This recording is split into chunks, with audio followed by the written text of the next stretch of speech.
कच्चे धागों का यह रिश्ता बन जाता है बचपन से, मरते दम तक साथ निभाए बंध के रक्षा बंधन से। रक्षा बंधन पूरे देश में उत्साह के साथ बनाया जाने वाला यह त्योहार न केवल भाई बहन के प्यार का प्रतीक है, अपितु दो परिवारों को जोड़े रखने का एक बहुत अच्छा माध्यम है।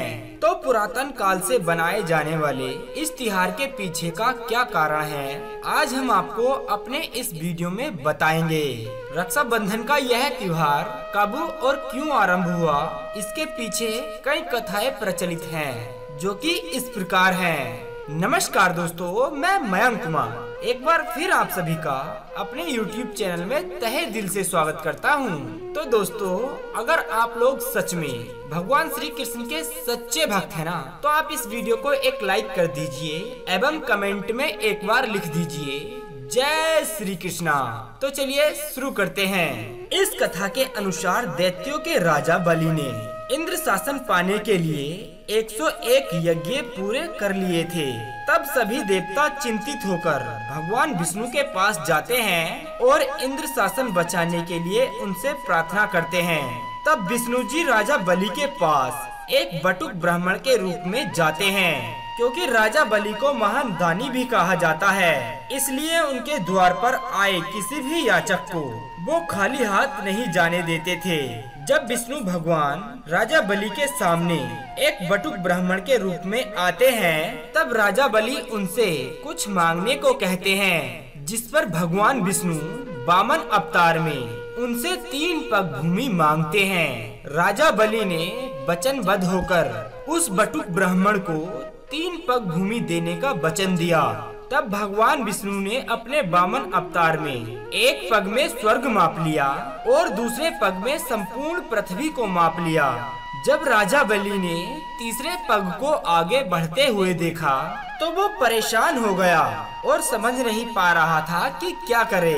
फिर बलि ने अपना सर वामन देव के चरणों में रख दिया और उनसे कहा कि आप अपना तीसरा पग यहाँ रख दें। और इस प्रकार राजा बलि से स्वर्ग अथवा पृथ्वी पर निवास करने का अधिकार छीन लिया गया और बलि पाताल लोक में चला गया। तब राजा बलि ने अपनी भक्ति से भगवान विष्णु को हर समय सामने रहने का वचन लिया। इस कारण भगवान विष्णु को राजा बलि का द्वारपाल बनना पड़ा, जिस कारण भगवान विष्णु की पत्नी लक्ष्मी दुविधा में पड़ गयी। वो पाताल लोक से भगवान विष्णु को वापस लाना चाहती थीं। तब उन्हें नारद जी से इस समस्या का समाधान मिला। लक्ष्मी जी ने राजा बलि के पास जाकर उन्हें एक राखी बांधी और उसे अपना भाई बना लिया और उपहार में उन्होंने राजा बलि से अपने पति परमेश्वर भगवान विष्णु को मांगा। बस क्या था, तभी से रक्षाबंधन का यह त्योहार मनाया जाने लगा।